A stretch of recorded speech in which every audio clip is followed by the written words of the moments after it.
Olá, seja muito bem-vindo ao canal Farmácia e Saúde. Eu sou o Evandro, farmacêutico, e hoje o nosso papo é sobre uma das doenças mais comuns no mundo todo, mas que ainda gera muita dúvida, muito medo e também muita desinformação. Hoje nós vamos falar sobre o diabetes. Então, se você conhece alguém com diabetes, se você mesmo tem, ou se só quer entender de uma vez por todas o que é essa doença, fica comigo até o final desse episódio. Prometo que vai valer a pena. Vamos começar do começo. O diabetes é o que a gente chama de uma doença crônica. Isso significa que, diferente de uma gripe ou de uma dor de garganta, o diabetes não tem cura definitiva, mas tem algo muito importante: ele tem tratamento. E com os cuidados certos, a pessoa pode viver muitos e muitos anos com qualidade de vida. Mas o que exatamente é o diabetes? De forma bem simples, o problema central do diabetes é o seguinte: o nosso corpo tem dificuldade em controlar os níveis de açúcar no sangue. E esse açúcar, que na linguagem da saúde a gente chama de glicose, é a nossa principal fonte de energia. Dá para imaginar a glicose como se fosse o combustível que faz o corpo funcionar. Tudo que a gente come, principalmente alimentos com carboidratos, como arroz, pão, macarrão, batata, frutas, bolos, doces, tudo isso vira glicose no sangue. Até aí, tudo certo. O que faz essa glicose sair do sangue e entrar nas células para virar energia é um hormônio chamado insulina, que é produzido por uma glândula chamada pâncreas, que fica aqui na parte de trás do abdômen. A insulina é como se fosse a chave que abre a porta das células. Sem essa chave, a glicose fica acumulada no sangue e o corpo não consegue usar essa energia direito. No diabetes, esse processo dá errado. E isso pode acontecer de duas formas principais: ou porque o corpo não produz insulina suficiente, ou porque o corpo até produz, mas não consegue usar essa insulina da forma certa. E é justamente por isso que os níveis de açúcar no sangue ficam altos por muito tempo, o que ao longo dos anos pode causar vários problemas de saúde. Mas calma, como eu disse lá no começo, tem tratamento, e quanto antes o diagnóstico for feito, melhor. Agora, talvez você esteja se perguntando: tá, Evandro, mas tem mais de um tipo de diabetes, né? Exatamente. E é super importante entender essas diferenças, porque cada tipo tem suas particularidades e o tratamento também muda de acordo com o caso. Vamos falar dos 3 principais tipos. Diabetes tipo 1. Esse é o tipo que geralmente aparece na infância ou na adolescência, mas nada impede que seja diagnosticado em adultos também. Aqui, o problema é que o corpo da pessoa para de produzir insulina, ou seja, o pâncreas simplesmente deixa de fabricar esse hormônio essencial. Por isso, quem tem o tipo 1 precisa fazer o que o corpo não consegue mais fazer sozinho: aplicar insulina todos os dias, várias vezes ao dia, de forma bem controlada. O acompanhamento médico, nutricional e muitas vezes psicológico faz toda a diferença na qualidade de vida. Mas com o tratamento certo, é totalmente possível viver bem com o tipo 1. Diabetes tipo 2. Esse é, de longe, o tipo mais comum. Costuma aparecer em adultos, principalmente em pessoas que têm excesso de peso, alimentação desbalanceada, sedentarismo ou histórico familiar de diabetes. Aqui, o corpo até produz insulina, mas ela não funciona direito. A gente chama isso de resistência à insulina. Com o tempo, o pâncreas vai se desgastando e a produção de insulina também pode cair. O tratamento do tipo 2 geralmente começa com mudanças no estilo de vida: melhorar a alimentação, praticar atividade física, controlar o peso e tomar os medicamentos que o médico indicar, que podem ser em comprimidos ou, em alguns casos, também com insulina. E quanto mais cedo a pessoa começar a cuidar, melhores são os resultados. Diabetes gestacional. Esse é um tipo que aparece durante a gravidez. Ele acontece porque as alterações hormonais da gravidez podem dificultar o trabalho da insulina no corpo da mulher. O problema é que, se não for bem controlado, pode trazer riscos tanto para a mãe quanto para o bebê. Como, por exemplo, aumento do peso do bebê, parto prematuro e até risco maior de desenvolver diabetes tipo 2 no futuro. Por isso, durante o pré-natal, os médicos sempre ficam de olho na glicemia da gestante. A boa notícia é que, na maioria dos casos, o diabetes gestacional desaparece depois do parto, mas a atenção com a saúde deve continuar. Resumindo, são tipos diferentes, com causas e tratamentos diferentes, mas todos têm algo em comum: Quanto mais cedo o diagnóstico e o cuidado começarem, melhor será a qualidade de vida. E aí vem aquela pergunta que não quer calar. Como saber se eu tô com diabetes? Bom, o corpo costuma dar alguns sinais e é importante prestar atenção. Os sintomas mais comuns são muita sede. Sabe aquela sensação de boca seca o tempo todo? Aquela vontade de beber água o dia inteiro? Isso pode ser um sinal de que a glicose está alta. Urinar várias vezes ao dia. A pessoa sente vontade de ir ao banheiro o tempo todo, inclusive durante a noite, o que atrapalha até o sono. Fome exagerada. Mesmo depois de comer, a fome parece que não passa. O corpo está cheio de açúcar no sangue, mas não consegue transformar esse açúcar em energia dentro das células. Então a sensação de fome continua. Perda de peso sem motivo aparente. Muita gente acha que perder peso de repente é bom, mas quando acontece sem dieta, sem exercício e de forma rápida, é um sinal de alerta. O corpo, sem conseguir usar a glicose, começa a queimar gordura e até músculo como fonte de energia. Visão embaçada. O excesso de glicose no sangue pode afetar os olhos, deixando a visão turva, como se você estivesse olhando por um vidro sujo. Cansaço excessivo. A pessoa se sente sem energia, sem disposição para nada, mesmo depois de descansar.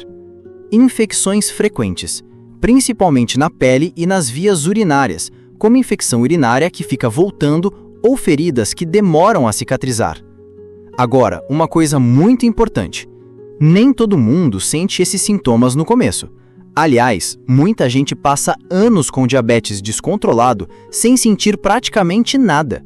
E é por isso que, muitas vezes, o diagnóstico só vem depois de um exame de sangue de rotina, como o famoso exame de glicemia em jejum, o teste de hemoglobina glicada ou até o teste de curva glicêmica, dependendo do caso. Por isso, se você tem algum fator de risco, como histórico familiar, excesso de peso, pressão alta, ou até se já passou dos 40 anos e nunca fez um check-up, vale a pena procurar seu médico ou seu farmacêutico e fazer o teste. A prevenção e o diagnóstico precoce são as melhores formas de evitar complicações. Agora, vamos falar sério. O diabetes, quando não é bem controlado, pode trazer consequências que vão muito além de um simples número alto na glicose. Estamos falando de um risco real de danos nos vasos sanguíneos e nos nervos do corpo inteiro. Isso significa que, ao longo do tempo, a pessoa pode desenvolver doenças cardíacas, como infarto e pressão alta. Pode ter problemas nos rins, chegando até a insuficiência renal. Pode sofrer com perda parcial ou total da visão por causa da retinopatia diabética. Pode ter dificuldades de cicatrização e, em casos mais graves, enfrentar até o risco de amputação de membros, principalmente dos pés. E tem mais. O diabetes mal controlado também afeta o funcionamento dos nervos, causando o que a gente chama de neuropatia diabética, que pode provocar formigamento, dormência e dores, principalmente nas pernas e nos pés. Além disso, o sistema imunológico fica mais vulnerável, aumentando as chances de infecções. Por isso, controlar o diabetes não é só melhorar o bem-estar do dia a dia, é uma verdadeira questão de sobrevivência. É a diferença entre viver com saúde ou acumular problemas sérios no futuro. E o mais importante, quanto mais cedo o controle começar, menores os riscos de complicações a longo prazo. Então, se você tem diabetes ou conhece alguém que tem, lembre-se, o cuidado diário faz toda a diferença. A boa notícia é que tem tratamento.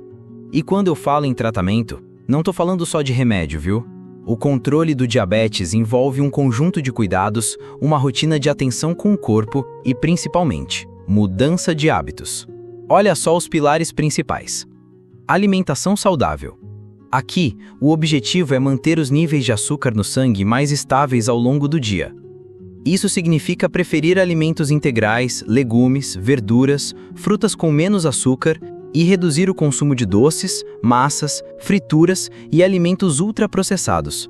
Mas calma, não é parar de comer tudo o que gosta, é aprender a fazer escolhas melhores, na quantidade certa e nos momentos certos.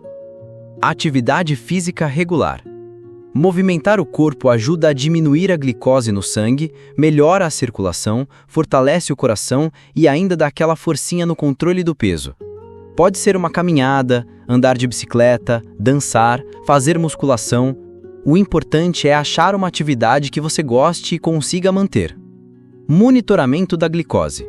Saber como está a sua glicose no dia a dia é fundamental.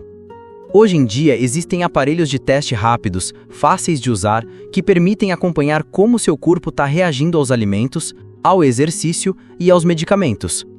Uso de medicamentos.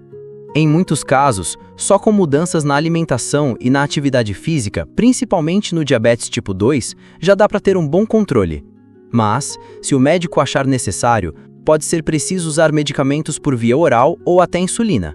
E não tem problema nenhum nisso. O importante é o controle, sempre. Acompanhamento médico e farmacêutico. Ter um profissional de saúde ao seu lado faz toda a diferença. O médico vai acompanhar seus exames, ajustar seu tratamento e o farmacêutico também tem um papel super importante, te orientando sobre como usar os medicamentos da forma certa, tirando dúvidas e ajudando na adesão ao tratamento. Agora, uma coisa que eu preciso reforçar. Se você ainda não tem diabetes, mas tem histórico na família, está acima do peso, tem pressão alta, colesterol elevado ou leva uma vida muito sedentária, o momento de cuidar é agora. Porque o diabetes tipo 2 pode ser prevenido. E como?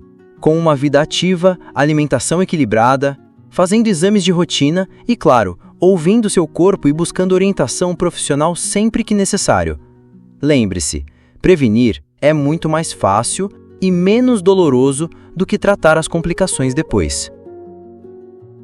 Antes da gente encerrar, deixa eu fazer uma coisa importante aqui. Vamos derrubar juntos alguns mitos que ainda circulam por aí e que podem atrapalhar e muito quem tem diabetes. Primeiro mito: diabetes é doença só de idoso. Errado. Muita gente acha que só pessoas de mais idade desenvolvem diabetes, mas isso não é verdade. O diabetes tipo 1, por exemplo, costuma aparecer ainda na infância ou na adolescência, e o tipo 2, que antes era mais comum em adultos, hoje também tem aparecido cada vez mais cedo, até em jovens e adolescentes, muito por conta do sedentarismo, da má alimentação e do excesso de peso. Ou seja, diabetes não tem idade, pode acontecer com qualquer pessoa. Segundo mito: se eu usar insulina, é porque meu caso é muito grave. Também não é bem assim. A insulina é uma ferramenta de tratamento e muitas vezes é o melhor jeito de manter a glicose controlada. Especialmente nas pessoas com diabetes tipo 1, o uso de insulina é essencial, porque o corpo simplesmente não produz mais esse hormônio. No diabetes tipo 2, pode chegar um momento em que o médico indique a insulina para ajudar no controle, e tudo bem. Isso não significa que a situação ficou fora de controle ou sem solução. Muito pelo contrário, significa que você está tomando uma atitude para proteger seu corpo. O importante, sempre, é manter a glicose em níveis seguros. E se para isso for preciso usar insulina, não tenha medo. Terceiro mito: quem tem diabetes nunca mais pode comer doce. Calma. Essa também é uma ideia que assusta muita gente logo depois do diagnóstico. É verdade que o consumo de açúcar precisa ser controlado e que as escolhas alimentares devem ser feitas com muito mais atenção. Mas, com orientação de um nutricionista ou do profissional de saúde que te acompanha, e com equilíbrio, é possível incluir pequenos prazeres, como um docinho de vez em quando, sem colocar a saúde em risco. A palavra-chave é sempre a mesma: moderação.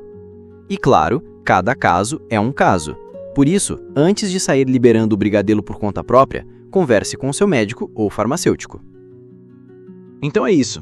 Se você gostou desse conteúdo, aproveita para seguir o nosso canal Farmácia e Saúde, porque aqui a gente fala de forma simples e direta sobre os temas que realmente importam para a sua saúde. E lembra, informação é o primeiro passo para uma vida mais saudável. Se você conhece alguém que precisa ouvir isso, compartilhe esse episódio. Eu sou Evandro, farmacêutico, e te encontro no próximo áudio. Até lá e cuide bem de você.